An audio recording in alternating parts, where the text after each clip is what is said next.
this is my Math 151 project about applications of derivatives and integrals in different fields. In this video, I'm going to show how derivatives are used in physics, how optimization is used in economics, and how integrals are used in biology. For our first problem, we're going to show how derivatives are used in physics. In physics, the motion of an object moving along a line can be described by a position function, pt, where p is the object's position and t is time. From this position function, we are able to find the acceleration and velocity by doing the derivatives of the position function. In our example, we're going to use the position function of pt equals 3t cubed minus 2t squared plus 4t plus 1. And using this, we're going to find the velocity and acceleration of an object at time equals t2.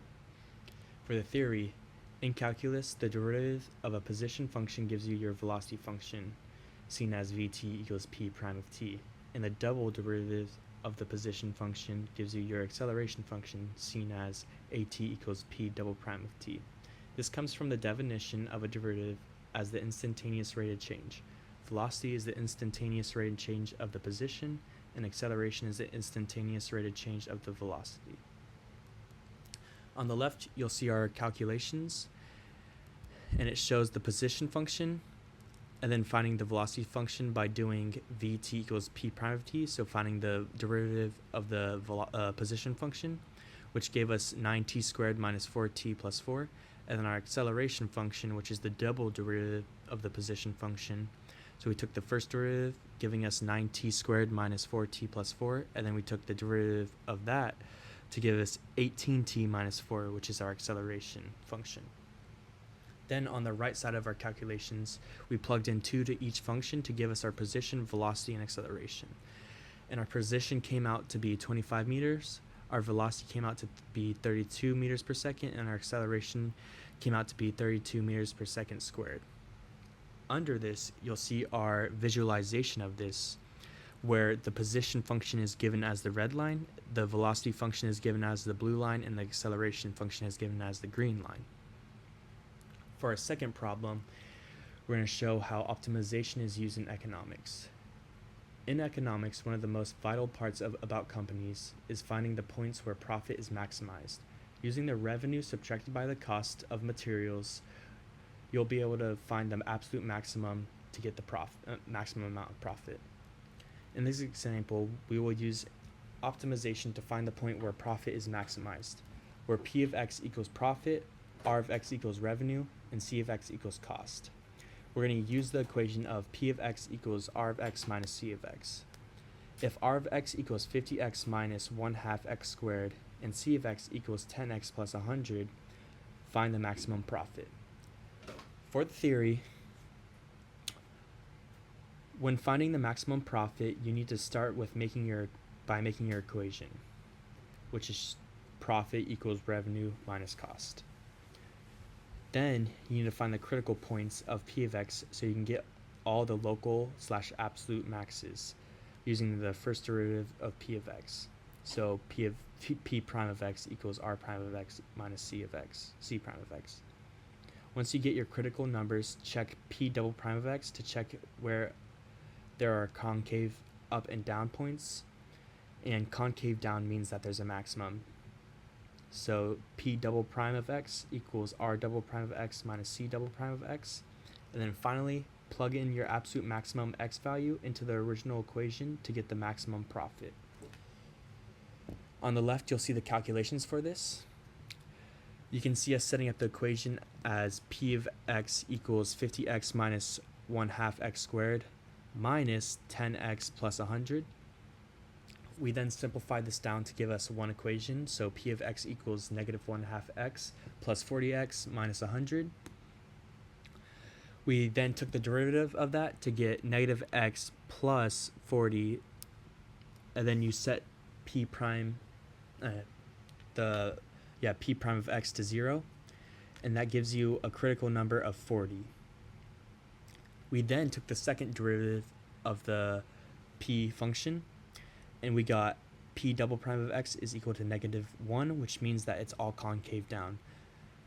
So that means that the critical number of 40 is our global max. And we know that's a global max because we made a sign chart on the right here.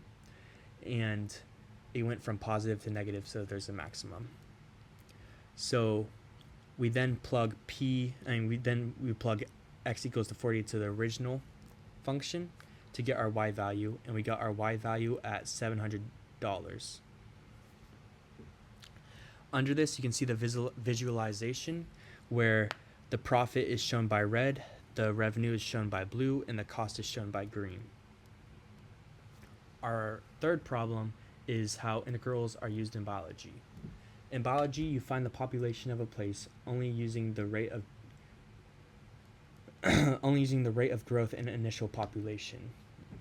You can do this by using integrals to find the population of an equation, then using your initial population to find the current population. Using the rate of growth equation, dp over dt equals 50e to the power of 0.2t. If the initial population is 1,000 people, find the population after 10 years. For the theory, to find your population, you first have to take the integral of the rate of growth equation so you can get your population equation. You can see this as the integral of dp over dt dx. Once you get your base function, you have to solve for your constant c, and you can do so by plugging in the initial population in the initial year. And that's shown as p of the initial year equals the integral of dp over dt dx plus c.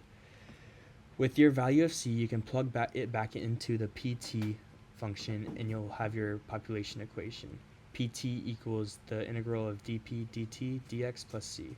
This shows how integrals can connect a rate to the total amount of something. On the left, you'll see our calculations for this. So first, we got the equation of dp over dt equaling 50e to the 0.2x. Then we set up our integral to find the population, and that is pt equals the integral of 50e to the 0.2x dx. Then we computed the integral to get 250e to the 0.2x plus c. Then we found c by getting our initial and by plugging in our initial population and year. And after plugging that in, we got that c is equal to 750. Then we made our population equation by just plugging in our c value. And then after that, all we had to do to find the population after 10 years was plug 10 in for the t value. And we got 2,597.3 people. On the left, you'll see our visualization that shows the